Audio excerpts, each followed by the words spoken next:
Dr. Kufui Monu is a business scholar whose research focus is information systems, specialized on business efficiency and effectiveness.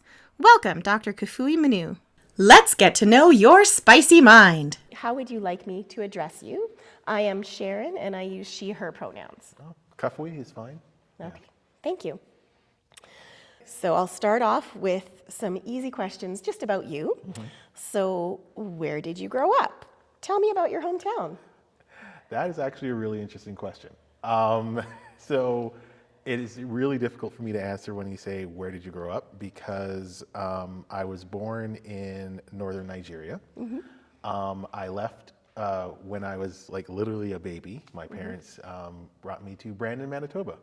Okay. And I stayed there for a couple of years and then went to the Philippines, Silang, right outside of Manila for a couple of years, then went back to Brandon. Then my teenage years were in Botswana in Southern Africa. And then I came back to Brandon and I finished my high school there. So Wow.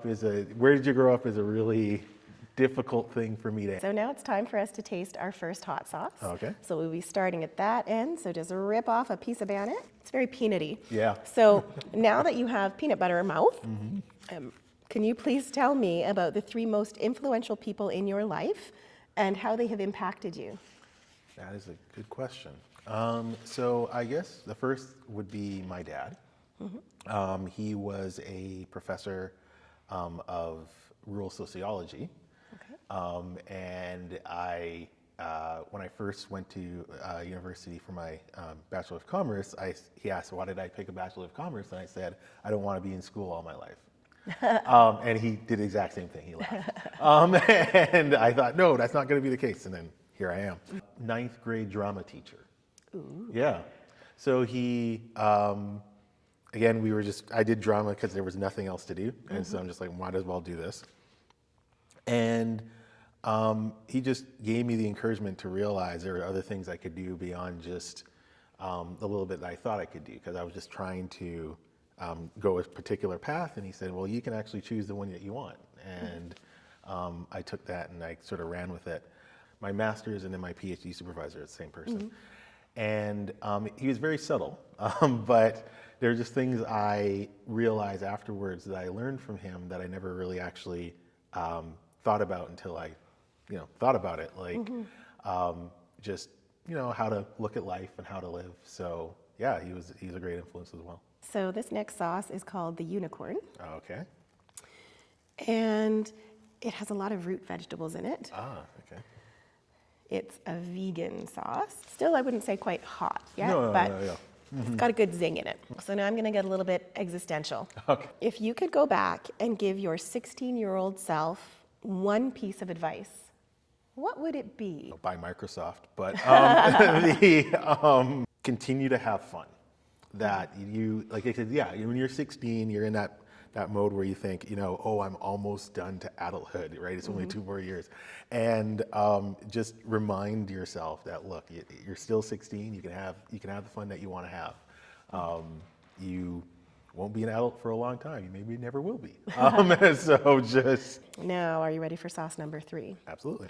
So sauce number 3 is liquid gold, and it actually has gold leaf in it. I like to think of this one as hollandaise with cayenne. There you go. Yeah. Yep. Oh, I love it. But, I love them all. Yeah. Okay, our next question, again, being a little bit existential. If you were a color right now, what color would you be and why? Yeah, reverse engineer the answer. So my favorite color is blue. And it's it's a cool color. It doesn't stand out too much, but it is something that differentiating from the other ones as well. So it can kind of blend in the back a bit when it needs to, but yeah, it can be different and it needs to be. Okay, are you ready for another hot sauce? Sure. Okay. So the next one is the first of our green hot sauces. Right. Yeah, Stuff. hot tough. Okay. It's lime, cilantro, jalapeno. Yeah. Okay. So now we are going to enter our rapid fire questions. All right. So for these questions, I want you to answer as fast as you can with one-word answers. All right. Okay. What is your pet peeve? Dirt. Okay. What is your favorite word? Angelfish. What is your least favorite word? Moist. Name a four-letter word that starts with the letter B. Beer. If you had to change your first name, what would you change it to? Julius. What is your favorite pet? Dog. Have you ever worn socks with sandals? Yes. Are you ready for another sauce?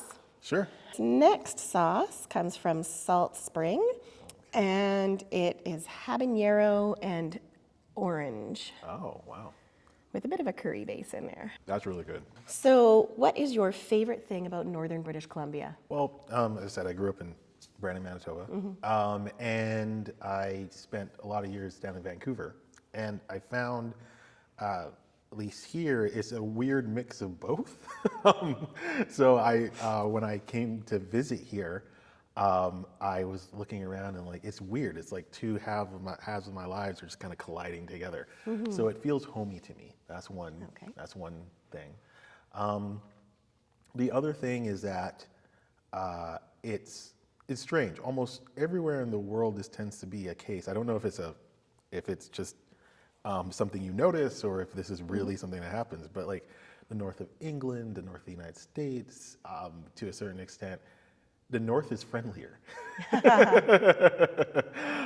It just seems to be that way. I don't know why. So that's another thing I really like about being here.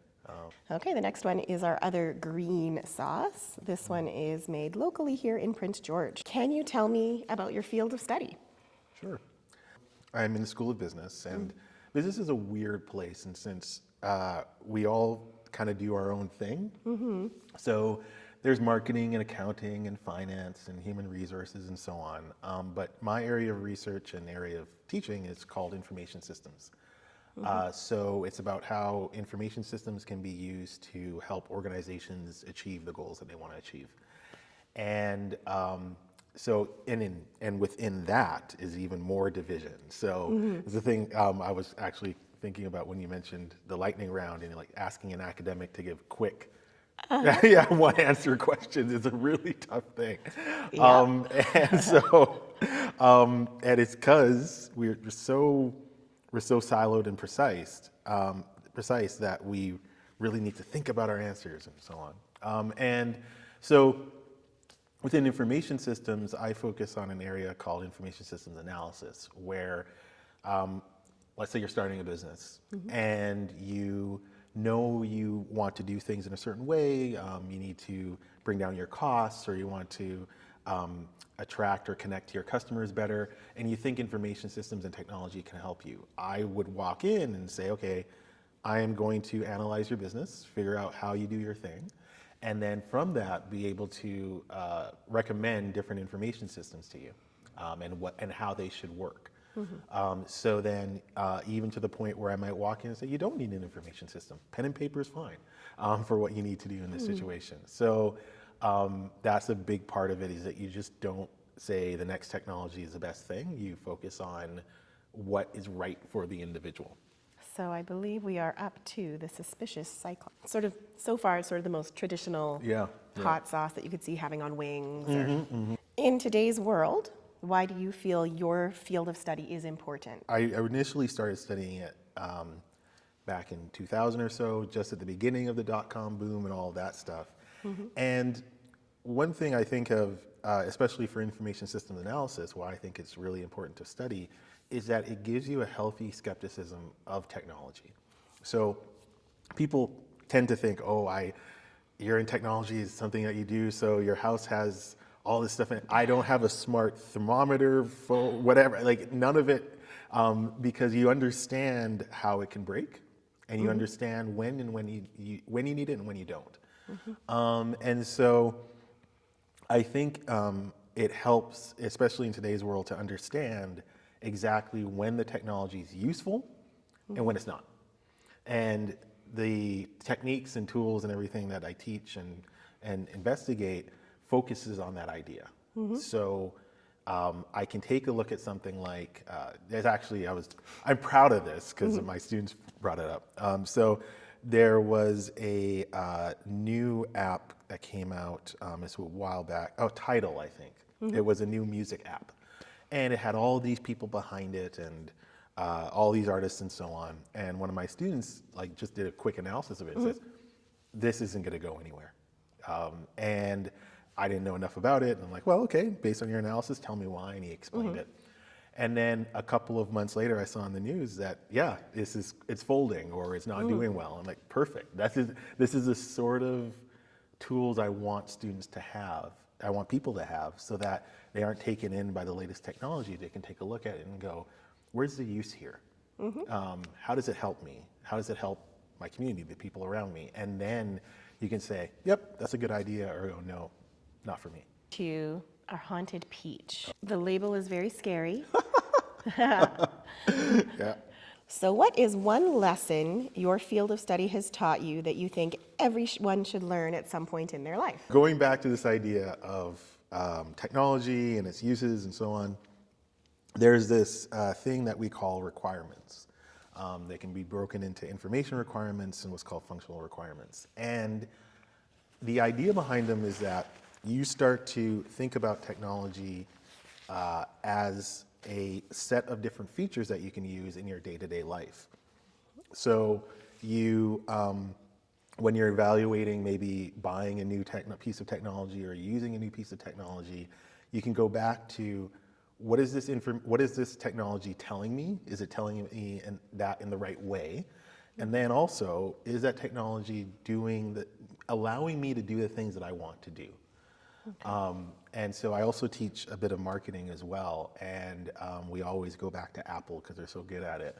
And one of the things that Apple did is they were able to take these very technical specifications of the technology in front of people and then turn them into what we call affordances. So the things they make it, what can you do when you get an iPhone? How does your life change when that happens?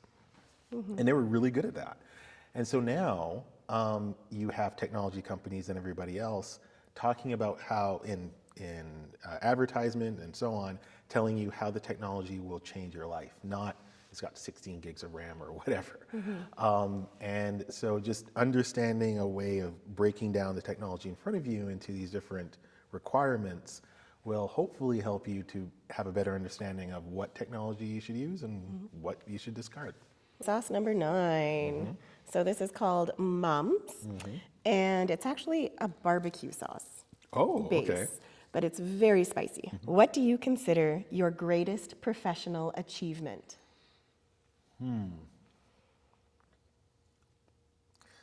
Wow. Because it's kind of split, because there's one which is just personal that I love, and then the other which you can, objectively you could say is a really good thing. Well, you can share them both. Okay. Well, the personal one is I got to write a paper on how video games are designed. And I've always been a big video game player, and I got a chance to actually write and publish a paper on the design of video games. And I did it with a friend of mine. He's now at Dalhousie in the computer science department, and I just love that paper. We had fun writing it. We shopped it around. It got accepted, and I really love that paper. It is something as a personal achievement to say this is what I did. When it comes to the actual, objectively, again, it's kind of connected to video games, but in a different way, is that there was, I was part of a group that started a new way of doing, a new topic of research in information systems that's called gamification. So it's been around, it was around since 2011, but I started a sort of a chapter of our international group that focused on that gamification research, and then eventually people started writing papers about it, and I was president of it for about 3 or 4 years, and then decided step back. And now I can take a look at this stream of research and go, hey, I kind of helped with that. And so, yeah, that's personal achievement there. For our last hot sauce, this one is called Pineapple Express. So you have now completed our gauntlet of sauces from all over beautiful British Columbia. And is there anything you'd like our viewers to know? For example, what's next for you? Any special projects coming up? Shameless self-plug? Yeah, there's actually one thing. It's not as much a plug for me as just the university has gone through some changes recently, and one of those changes was that the School of Business and the School of Economics came together, and we are now pushing forward with that and seeing what we can do. And there are some incredible things we're thinking of doing and working, and people we're working with. So being more connected to the community, and being able to be part of economic and business development projects and programs, working with small and large organizations in the community. And so we've already been kind of doing that, but being more intentional. So there is a program called JDC West that we're a part of, and we've been running that for years, and where we get students to come in and essentially pretend to be highly paid consultants. And we teach them that for about a term, and then they go out and then they have to compete against schools all across Western Canada. So UBC, SFU, UBCO, et cetera. And we tend to punch above our weight class quite a bit. So like having more stuff like that, and working with communities, not just within Prince George, but Fraser Lake, Burns Lake. That's another thing I noticed about northern BC, very similar to Manitoba, that everything's a lake. And yeah, so that's really it. Just like, it's really exciting, the new things that we're going to be moving towards and planning to do as a school. And so, yeah, I'm really excited to see what next happens in the School of Business at the UNBC. Oh, that's great. Well, thank you so much. No problem. I have really enjoyed having you here to chat with us today. Thank you.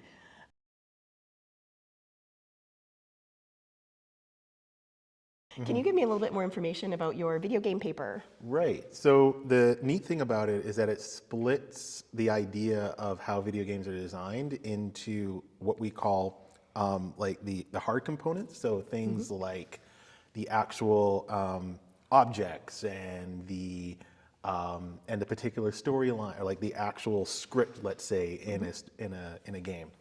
Then you have the player, how the player feels about certain actions in a game, their own skill level, their own perceptions, their own interpretation of a story that they read. And then in the middle, what's really neat is that the connection between the two. So you have your solid game, kind of, and then you have the player. Together they create gameplay. So all the neat things that we talk about when we talk about video games and people playing happens right there in the middle. So things like gameplay. So I have, we can do a simple example like chess, let's say. With chess, you got your pieces, you have your rules and so on, right? You've got the player who has their own abilities and so on. But when you put the two together, you end up with all these sort of like gambits and stuff like that. That's not in the game of chess, technically speaking, right? But when you've got the player and the game together, this emergent behavior happens. And so the paper itself, what people liked about it when they reviewed it, was our ability in the paper to break down narrative. So there's always been this issue of, if I'm playing a video game, am I watching a story or am I playing a game? Like, where does narrative fit? And what we did is we broke it down to those three components. We said narrative can be the story written by the people embedded in the game, the cutscenes that you see. The story can be how when I'm playing the game, how I think about the game as I'm playing it. But then you can have this emergent narrative that while I am playing the game, somebody else watching me can see a story emerge as I play. And so the idea of narrative is wound into the game itself. And as a game designer, there's a lot that I can't control. I mean, I'm going to have to be aware of that. But What I should try and do is like do signposting to try and see if a player gets to a particular emergent narrative. So yeah, that's the paper itself. And as I said, what we were proud of was that we were able to break it up into these 3 component parts that really fit well together. And by using that, make sense of what people say when they say there's a story in the game. You can play a game like Tetris, which technically has no story. It's just blocks falling down and you play, but you can interpret that as, you as a player can interpret that, or as somebody watching the person playing, you can see this sort of sense of overcoming obstacles or being frustrated by the fact that the blocks are coming from fast. And that becomes an actual story. So, yeah. And what was this paper called? It is an online theory of video game design. Yeah. Would your paper explain the popularity of Twitch and YouTube? Yes, because what you can do there is that you are watching an emergent narrative occur as the person plays. And there will be certain games, and they've figured this out now. There are certain games which are Twitch friendly and YouTube friendly. They're built that way. So for example, the latest Resident Evil, I think Resident Evil Village or something like that. It has a lot of set pieces in it set up so that when what you want to do is you want to watch someone play the game and get frightened. And so you're watching that emergent narrative occur, and the cut scenes and everything are okay and fine, but what you're more interested in is this character, the YouTuber or the Twitch streamer, having to interact with the game itself and the emergent narrative that comes from that. So it would explain that part pretty well. But yeah, there's, and then how that connection between the mechanics of the game itself and the creation of that emergent narrative.